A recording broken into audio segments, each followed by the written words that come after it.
friends, my name is Joey. Welcome to my channel.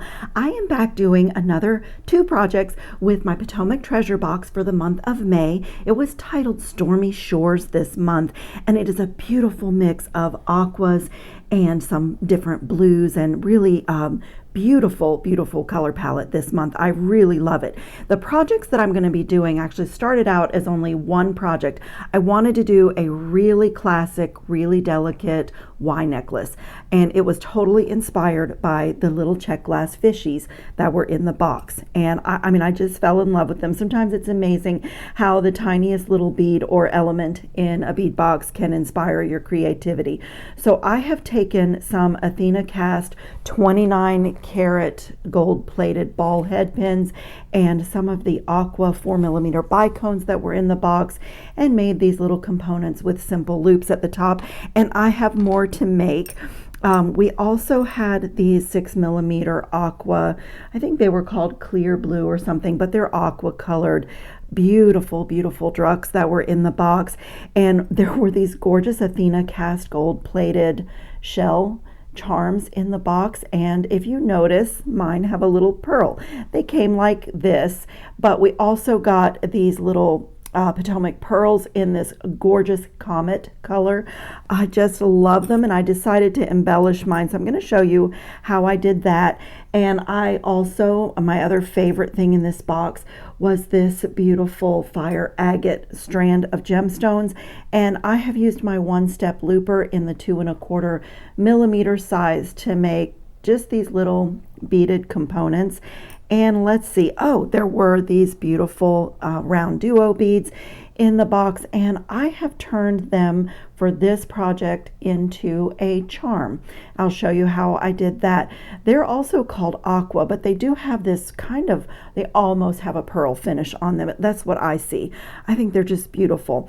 What else am I missing here? I think that is everything. I am adding in from my stash a gold-filled diamond cut jump ring, a couple of them, and the chain that you see here is solid brass, gold plated, and e-coated for anti-tarnish.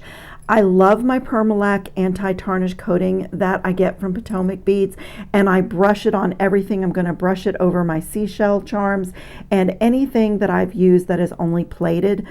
But it's a little tricky to do that on long lengths of chain. You can do it, but it's a little tricky, and then you have to go back and kind of loosen up the links again when it dries. So this anti-tarnish, this e-coated chain is one of my loves.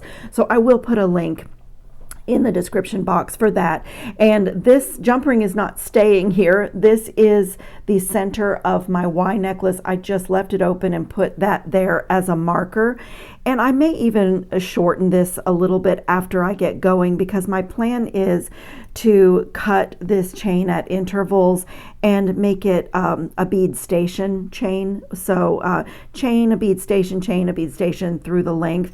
And then this is the component using these gold plated wavy disc spacers that is going to be my Y intersection.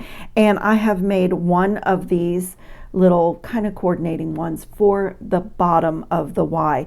And what triggered this whole design, I mean, I love Y necklaces, so that's always on the table for me, and I see them when I am watching movies. I see that stylists or the costume designers are putting them on the actresses constantly, but I see them on the runway.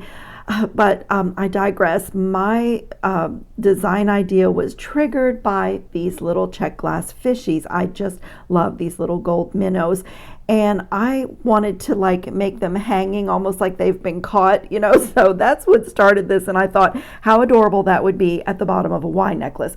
So I do have a lot more components to make, and I'm just going to show you really quickly how I do my simple loops 2 ways.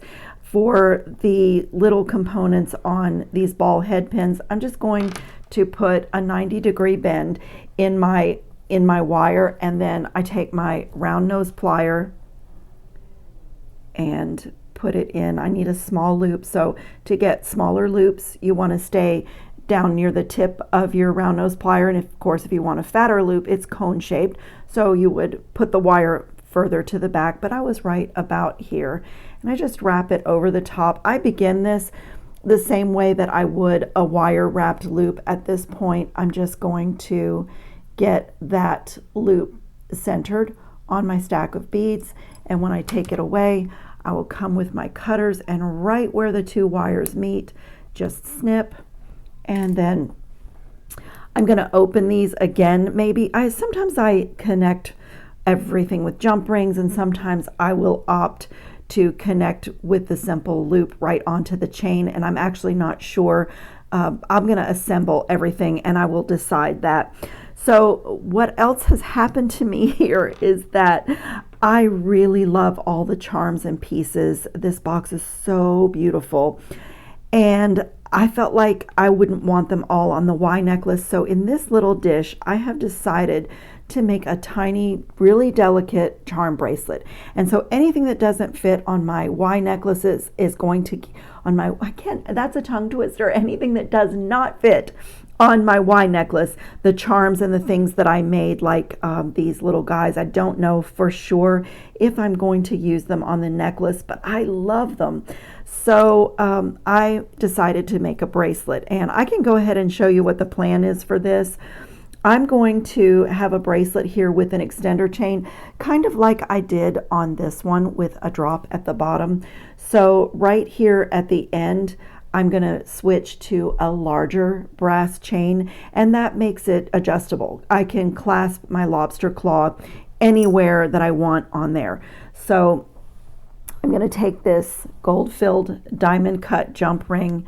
I'll go ahead and set this up, and then I'm just going to set this project aside and do the necklace first. And as I said, whatever's left over, the charms and things will go onto this bracelet, and I will have a matching set. So that's all I'm going to do is connect the two chains. And so this larger jump ring can also be a place that my lobster claw clasp connects to. And for both of these projects, I have taken a gold-plated lobster claw clasp that I had in my stash. I've reordered this little set so many times because I really just love the quality of them, and I'll show you what else. Let me get this jump ring off of here and I'll show you. This one is plain, but this one, it has a swivel, like a pivot, and that just makes clasping bracelets and necklaces so easy.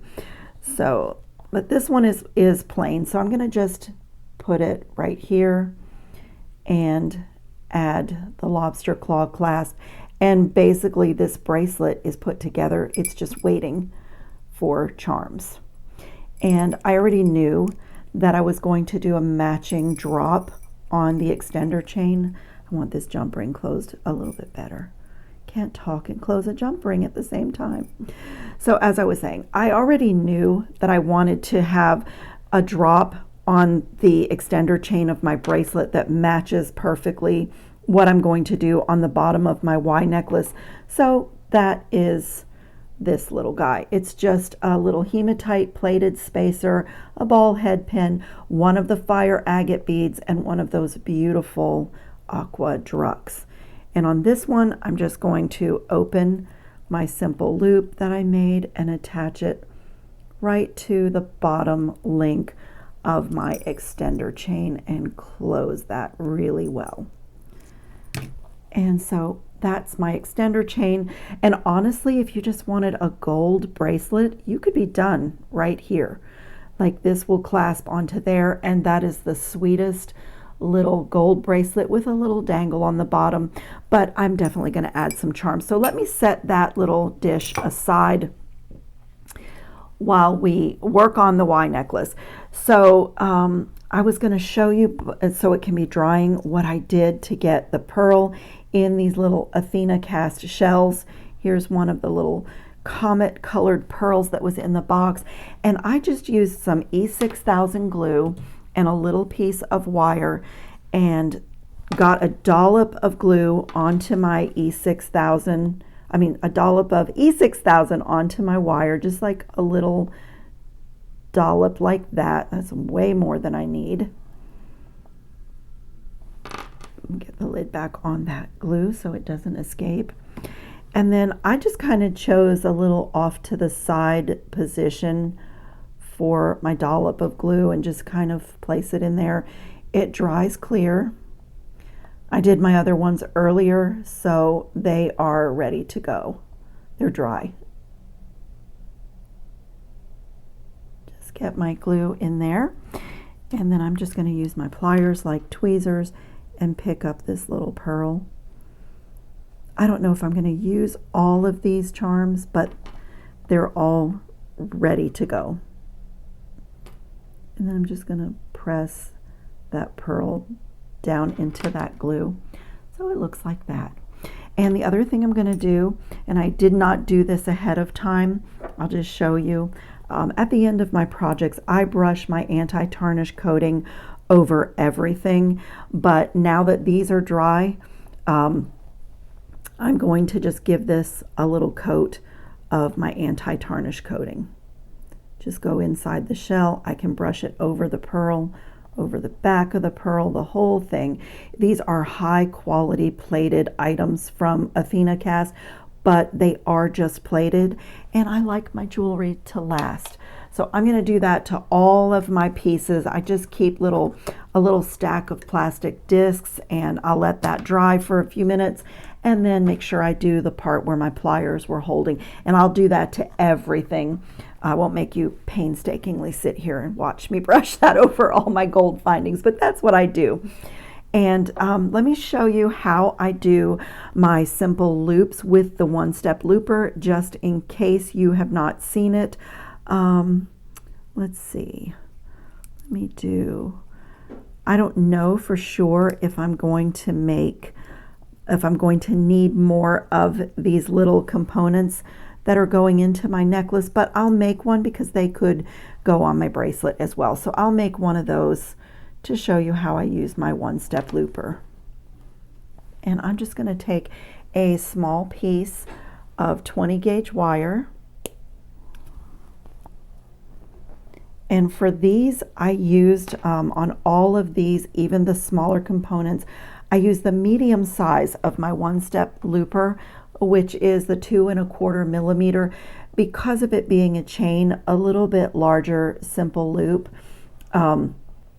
makes your chain more fluid and doesn't get stuck. So I have put this under the mandrel and past the back jaw. I'm gently closing it here. Also, my wire is against the back plate. It makes a blunt, fresh cut, so that's a step you can skip with your cutters. Continue to make the loop, and now I'm going to hold on to it and just pull this down. And at this point, since my wire is not perfectly straight and I'm holding on to it with the tool, I'll straighten that piece of wire. And now I can see that that loop is centered right on my wire. So when I take it away, I have perfect loop. When I'm making a beaded chain, I'll just swing the tool out of my way and just keep going. Make all my components that way, so I can get through creating the components for a beaded chain very quickly and without my hand hurting. So these are just 3 of those little fire agate beads. You don't have to do your loops all in the same direction, but for this project I am. So the opening of the simple loop is right here, and the one-step looper always makes the loop upward. So this time I'm going to use the guide hole, put the beads in the tool, and I'm going to gently close it so that I can position it. I want to make sure that there's about 1 millimeter of space, and again, that my wire is against that back plate. If you're having trouble getting good simple loops with your one-step looper, it could be that your wire is out here like that, and it will not close the loop well, and you will need to finish, tidying up with your pliers. So once again, it makes a fresh cut for me on that back jaw. There's a whole nother component in that scrap of wire. And then if it flips out, I'll just push it back in. But now I can see that it's making the loop. But can you see that it's not centered? The loop is offset.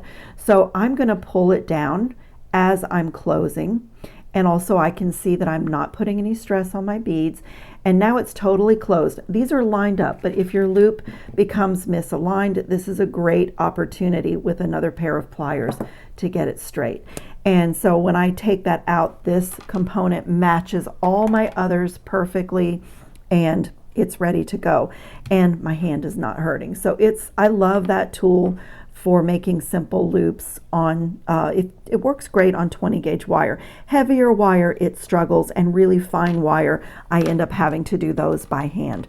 So I'm going to start off by setting up my Y necklace, and as I said, this here is the center of my length of chain where my Y intersection is going to go. Before I take that off, let me open this loop, and I'm going to start by attaching my component right there. So let me open this, and don't want to lose that marker, and the links in this chain are solid, so can't open them.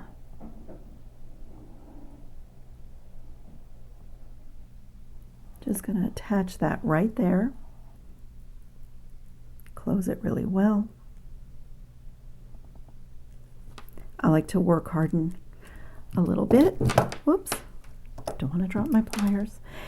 So now this part here, I may trim this chain after I add in my bead stations. It may be too long, but that's okay.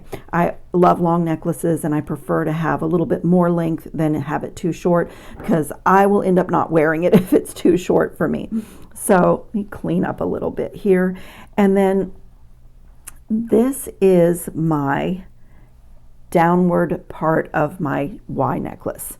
So that is going to get attached right to this other simple loop.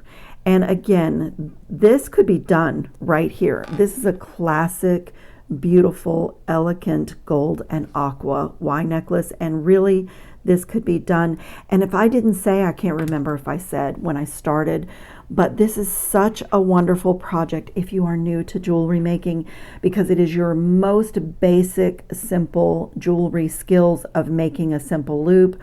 I didn't even do a wire wrapped loop in this project. Opening and closing a jump ring, and basically that's it.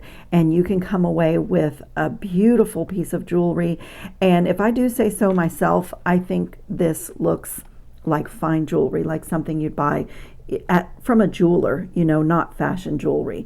And I up my quality a little bit with the anti-tarnish metals and the gemstones and the check glass. So this is my final drop. That's already been designed, and as you saw, I put one of these on my bracelet as well. So like I said, I could put a clasp on this and my Y necklace would be done, but I want to add my fishies down here onto, I already have quite a few of them done. Pull into the camera. That's the only problem with my beloved long necklaces, is I so easily get out of the view of the camera. But I was just toying with adding on, do I want to just do fish? Do I want to do fish and the seashells with the pearls? I made these thinking I might even want to put these on my downward part of my Y, but I am thinking that I really just want to do the fish. That's what I'm thinking. This is where I wish that some of you creative minds were here with me to give me your opinion. Like I am toying with the little seashell with the pearl being in there. I really like it. So let me start connecting my fish, because I know that they're going in there, and I do want an odd number, so I need to make another fish. 1, 2, 3, 4. Yeah, I need a fifth one. So I'm just going to do that same thing again. Just put a bend in my wire and come with my round nose pliers, wrap around the top barrel, rotate, bring that around, center the loop, everything's nice and centered, and then snip. Then you also have the choice here of putting little jump rings on everything so that it hangs from jump rings, and I do that a lot, but on this piece I think I am simply going to add the little fish right to the chain, because it's a very petite, you know, it's very petite. So I'm going to come right about here and add my little fish so that it's just hanging above my final drop.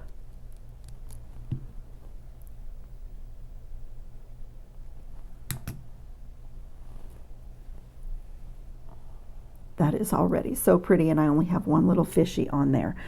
So I'm going to work my way up like that, just adding in these little fish, and then I'll decide what I want to do as far as if I want to add in the shells or just keep everything else.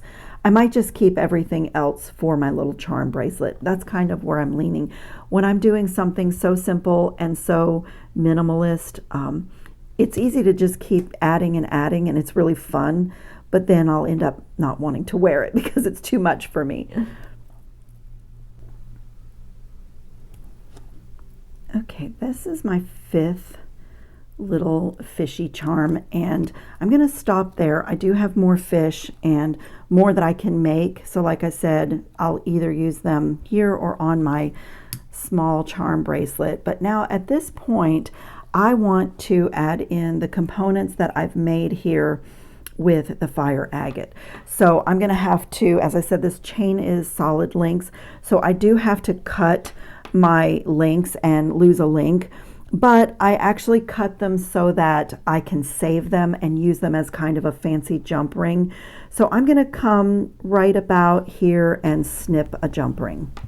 So I just do a little angled cut kind of at the top of this oval link, and just because it's solid brass, I hate to waste them, and it's like an oval jump ring, so I have a little stash of them. I just open it very carefully and remove it, and then I have my 2 links of chain. Of course, it's not coming off. Maybe I didn't open it wide enough, but that's what I do. When I have such nice supplies, I don't like to waste anything.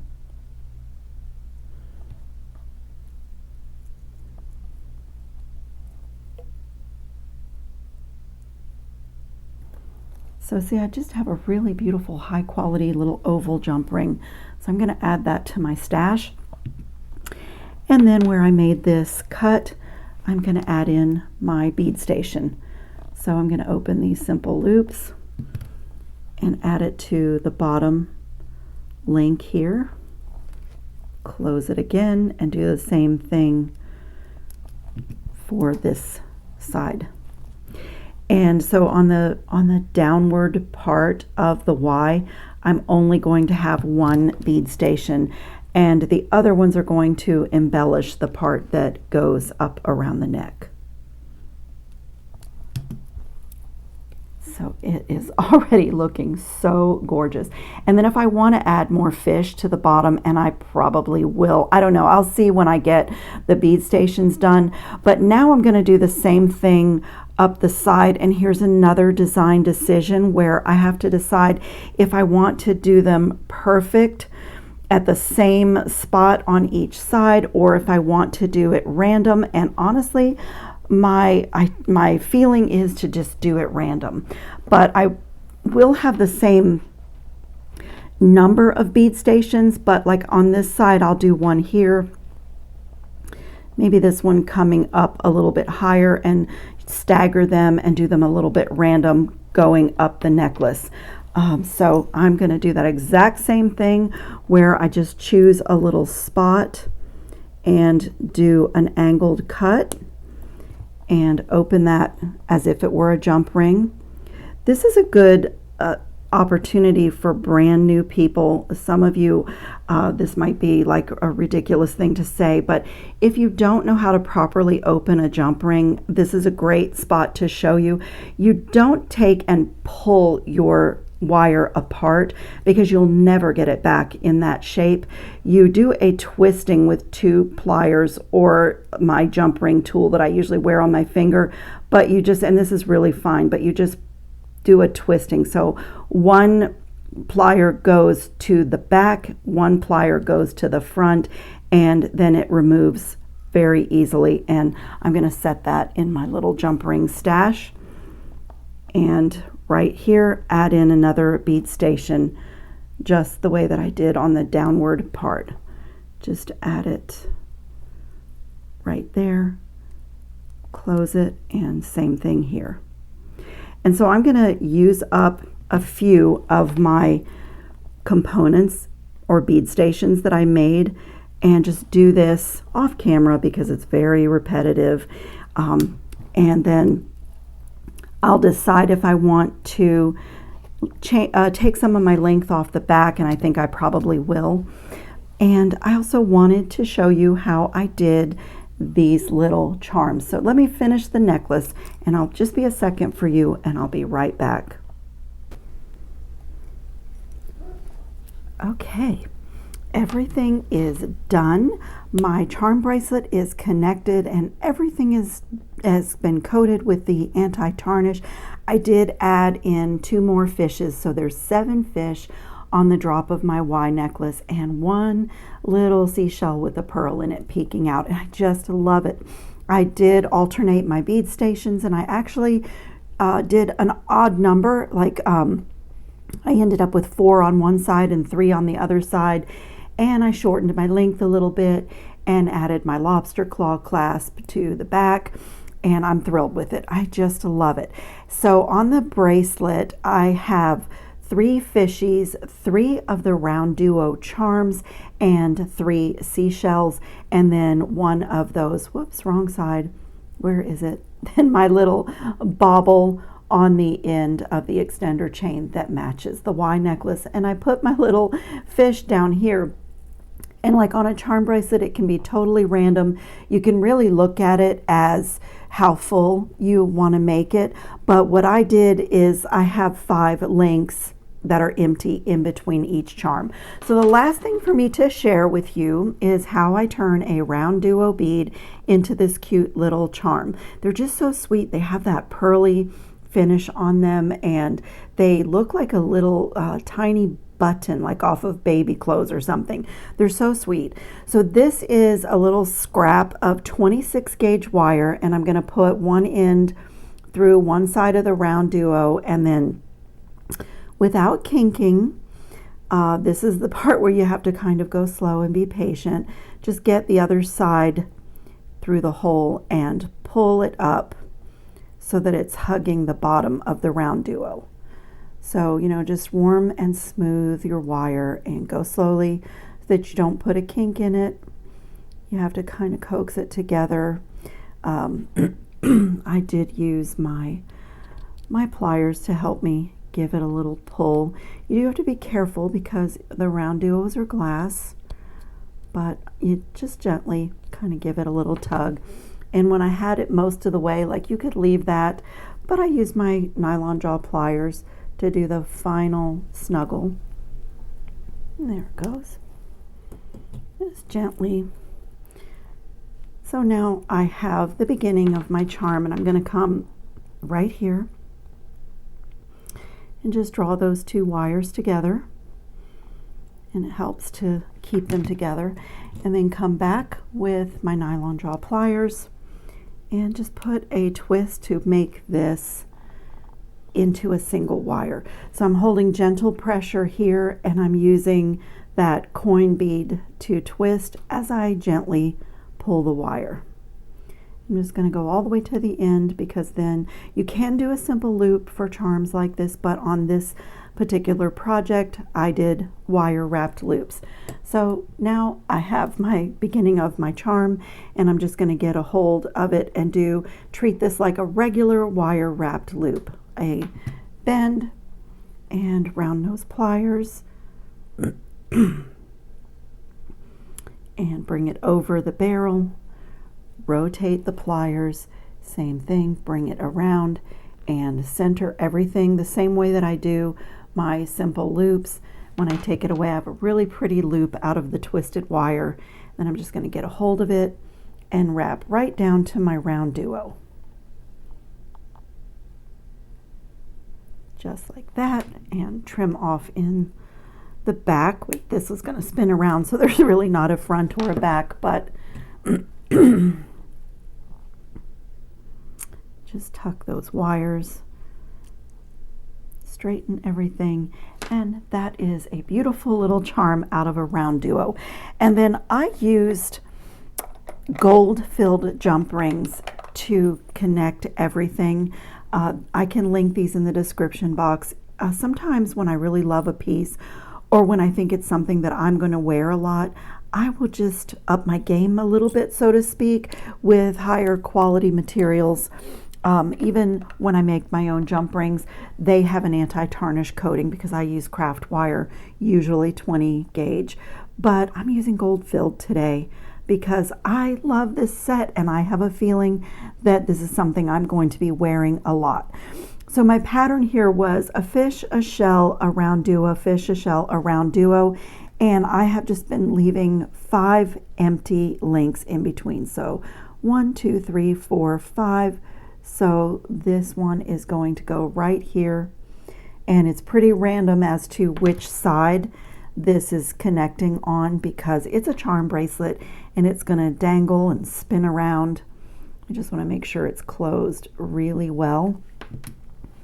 And this beautiful little elegant summer charm bracelet is done. As everybody knows, you cannot clasp your bracelet when the camera is rolling, but I'm going to give it a go.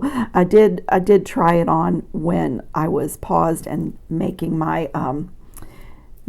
final selections of what was getting wrapped.